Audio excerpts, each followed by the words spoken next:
Today's market focus. All three major Bitcoin indicators are flashing warnings. Tether is moving towards compliance, and they've stockpiled a lot of gold. Is this a money grab or smart financial management? Hyperliquid has switched tracks. Is the fundamental logic of the crypto industry about to be completely rewritten? It's Wednesday, November 28th. This is BTV Chinese Channel's Coin Chain Review, and I'm Mike. Let's first take a look at the most important data from the past 24 hours in the crypto world.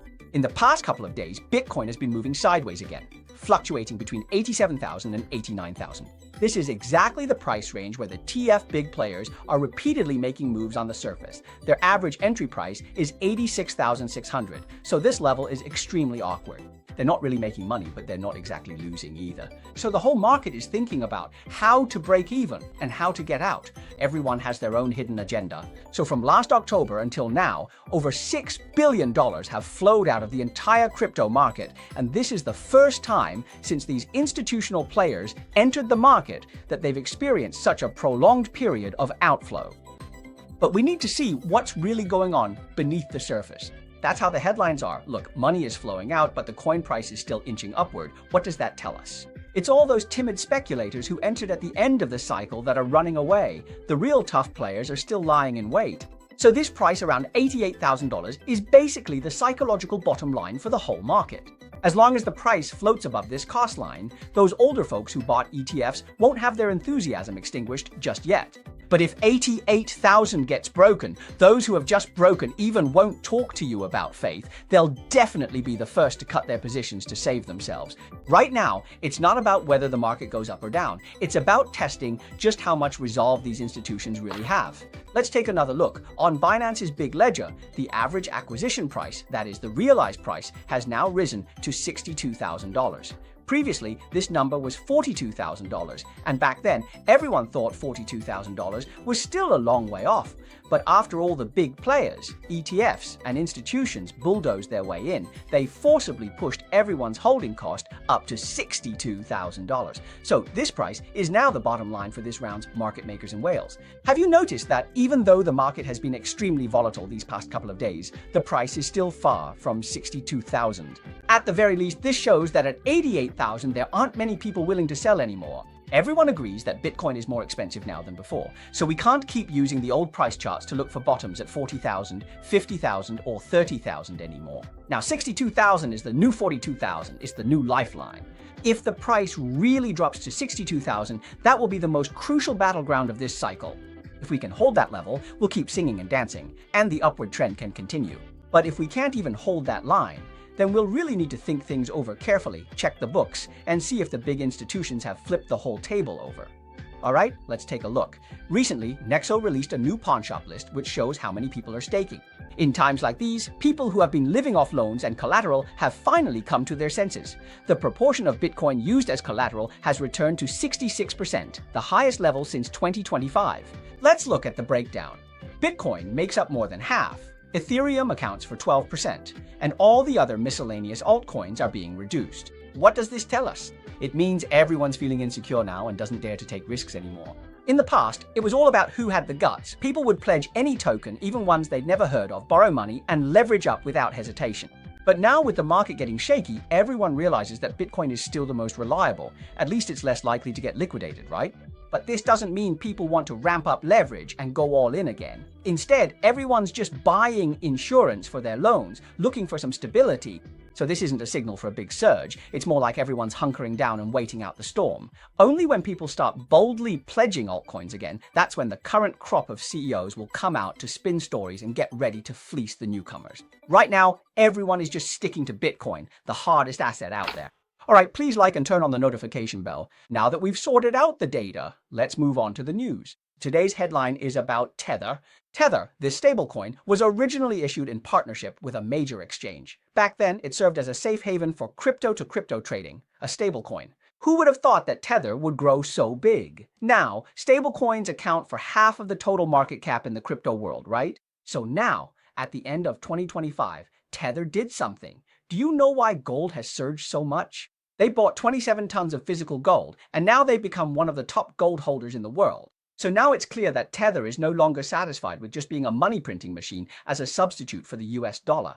Isn't it true that the US keeps demanding compliance, transparency, and audits from me? Now Tether has even more confidence to issue new US compliant stablecoins. Why is that? Because they have gold in their hands. Recently, Tether officially launched a US-exclusive dollar stablecoin called USDT, which is clearly distinguished from the widely used USDT.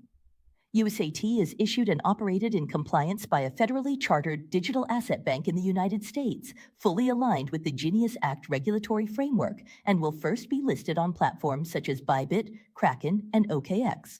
And right now, in the United States environment, in the Latin American environment like El Salvador, and then considering that the growth of the Asian market is going to be tremendous, this makes Tether continue to consolidate itself as the leading stablecoin. I think at this point, I believe Tether will win the battle. Additionally, Tether's 2025 performance report shocked the market with an annual profit of around $15 billion and total assets nearing $187 billion. Among these, its holdings in U.S. Treasury bonds are about $135 billion, making it the 17th largest holder in the world, surpassing sovereign nations like South Korea in scale. Currently, USDT's circulating market value is close to $187 billion, and its daily trading volume consistently ranks first in the stablecoin market, far surpassing the combined total of its competitors. All right, with the Federal Reserve still maintaining high interest rates, Tether's business has basically turned into a money printing machine. Look, on the one hand, they issue stablecoins, USDT, and on the other, they buy US Treasury bonds with a pile of physical gold in between. So if you do the math, the arbitrage in the middle is almost costless, with a profit margin of nearly 100%. That's why people have always focused on the lack of transparency in your audit reports and the absence of third-party verification, right? The risk lies right here, whether their audit reports are genuine, whether they actually have assets as collateral or to cover payouts. This is a real concern. Now, what people should be worried about isn't whether there's something fishy going on or whether the data is transparent, but rather what happens if something goes wrong, everyone. At this point, Tether has already become a shadow bank and, in fact, a global clearing center in its own right. Even though people are reluctant to admit it, even though it isn't recognized by the United States and doesn't have any licenses, its level of entanglement with traditional finance has already reached this point. So when it comes to systemic dependence and reliance on consensus, I believe so-called regulatory compliance has already taken a backseat. Now Tether has come along, targeting your stablecoin bill, and has tailored itself to fit. Surely you have nothing left to say about that, right? These days, if any boss tells me they want to invest in a centralized exchange, I always advise them, you'd better think it over before making a decision. Because right now, centralized exchanges are fiercely competitive. Everyone is racing to make their app faster, more attractive, and with a more user-friendly interface. But actually, the real competition among exchanges now is about how many off-chain assets can be traded on their platforms. Take RWA, for example. Look at BitGet, HKEX, Bybit. The smarter ones have already started moving into asset tokenization. What they're competing on isn't just usability, but on who can offer more products for people to trade. But here's a small tip. Some exchanges make it clear, while others mention it in places you might not notice. The tokenized asset you're trading actually has no real connection to the underlying stock. With the implementation of the SHIB-3 protocol, Hyperliquid has made the leap from a derivatives platform to a central hub for trading all types of synthetic assets, bringing crude oil, forex, and precious metals into the on-chain ecosystem. This system already has the capability to rival centralized exchanges in terms of response speed and spread control, while maintaining round-the-clock operation. Through permissionless asset listings and a unique fee rebate mechanism, Hyperliquid is reshaping the rules of competition. Driven by this narrative upgrade, its token hype recorded a remarkable 27% increase within 24 hours. Hyperliquid allows for higher leverage, is fully decentralized, and you could either make it big in 5 minutes or lose everything just as quickly. So if you look at the fundamentals, Hyperliquid is no longer just about new software features or new ways to play. It's about resetting the entire set of game rules. What exactly is it doing? A global, universal digital marketplace. Think about it. Once assets like crude oil, gold, and digital assets can all run on-chain with lower slippage and 24/7 trading, do you really think the competition will still be about advertising? It's about whose underlying rules and code are stronger. This is a whole new set of game rules being rewritten. If you're still stuck in old ways of thinking, it's time to switch tracks. Claude Beau has stirred up controversy by venturing into new fields. Will AI agents disrupt the current business models? 39% of American businesses have already adopted it. Will crypto payments become standard in the next 5 years? Claude Bot is really making waves with its current product, isn't it? It's a small AI plugin. In the past, AI was at most just a chat companion or assistant, but this one is different. It can literally take the keys and access your computer, working for you around the clock. Whether it's running software or tweaking hardware, it can execute tasks automatically. Now, there's a guy in the crypto community who's trying to let it manage Bitcoin with a starting capital of $100. And the result? After a night's sleep, he woke up to a net profit of $247. This caused a huge stir online. Everyone started realizing that this thing might actually be more reliable than trading on their own. But as the old saying goes, great wealth attracts trouble. It just got popular, and now problems are already knocking at the door. The trigger for this whole controversy was a dispute over trademark rights. Because Anthropic believed the original name infringed on its Claude trademark, the founder, Peter Wanders, was pressured to rename it Modbot. The brief gap during the renaming process was exploited by malicious attackers who registered the old GitHub name to create fake digital asset projects and commit fraud. The founder immediately issued a stern statement declaring that they would never be involved in any form of digital asset issuance. This incident reveals a deeper logic. When AI truly begins to participate in execution and delivery, it will inevitably touch the boundaries of business and risk. This is precisely the starting point of a new wave of changes in business models. I just think that what's exciting about AI is I think it's going to give rise to new delivery models, new technology models, but as importantly, new business models. Let them hype it up however they want in terms of business and branding. However, this project has 70,000 stars on GitHub, which is a solid testament to its standing in the community. This project points to a future trend. AI in the future won't just be about chatting with you for fun, but about being trained into a professional doer that helps you get real work done and solves problems in specific specialized fields. I'm wondering if one day AI can solve issues with contracts or even liquidation problems, would that pose an even greater threat to exchanges? There's no doubt that another blue ocean for cryptocurrency is the payment sector, and that's only just beginning. So cryptocurrency is no longer just an insider's game. Everyone is working hard to see if they can break into the cash registers of traditional businesses. PayPal simply teamed up with the National Crypto Association, NCA, in the US, bringing together 619 merchants, covering everything from retail, e-commerce, travel, luxury goods, to gaming. They're not telling stories anymore, nor are they talking about ideals. This time, they're using real data to see just how many American merchants are actually willing to accept cryptocurrency payments. The survey shows that 39% of American merchants already support cryptocurrency payments, and most believe it will become standard within 5 years.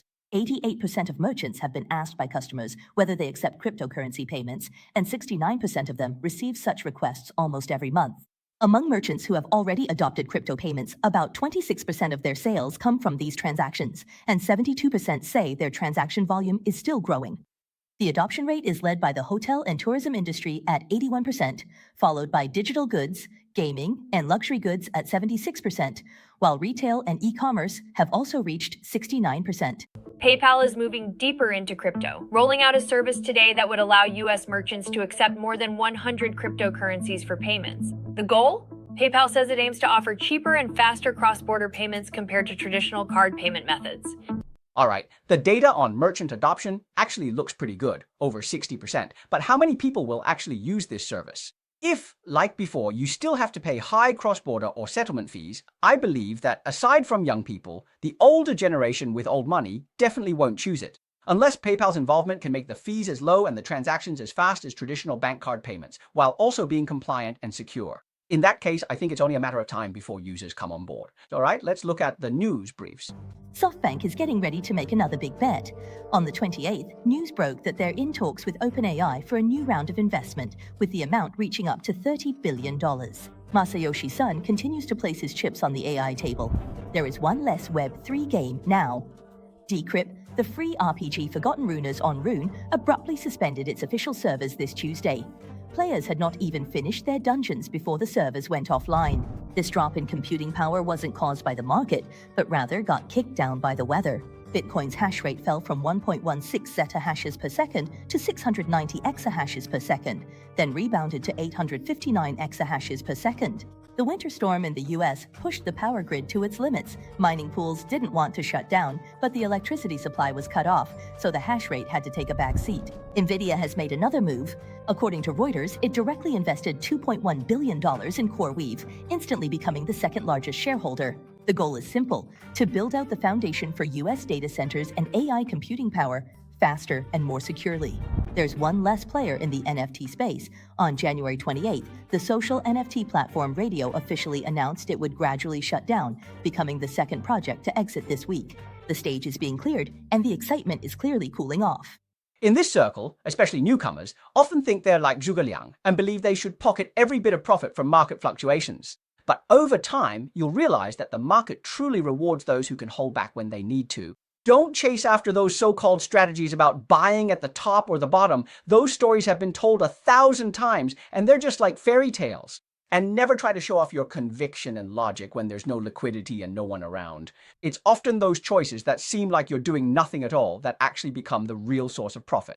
For example, 2 years ago, we used 200,000 to buy high and sell low, and up to now, our profit is about 50%. But if you had just held on without moving, it would have been 5 times that. So in this circle, there are opportunities every day, but the pitfalls are different every time too. Costs grow exponentially. To break even, it's not about making one accurate judgment, but rather about your strategy throughout the entire cycle. And sometimes it even comes down to a bit of luck. The real experts aren't the ones who seize the most opportunities, but those who can quietly survive when everyone else is making mistakes. Because if you carefully review things, you'll find that most people who lose money don't do so because they didn't buy good assets, but because they couldn't keep their hands off, showing off when they really shouldn't have acted. So, in this game, only by preserving your principle and not getting knocked out can you be ready to grab the best opportunities when the next trend comes around. Alright, that's all for today's program. Here are all our membership benefits. We hope you'll take a look. Our Thursday sessions are exclusive live streams for members, and on Mondays, we have weekly reviews just for Gold members. Whether you should buy the dip or sell, we'll explain it all clearly in the weekly review. Let's work hard together and gradually become wealthier. See you tomorrow.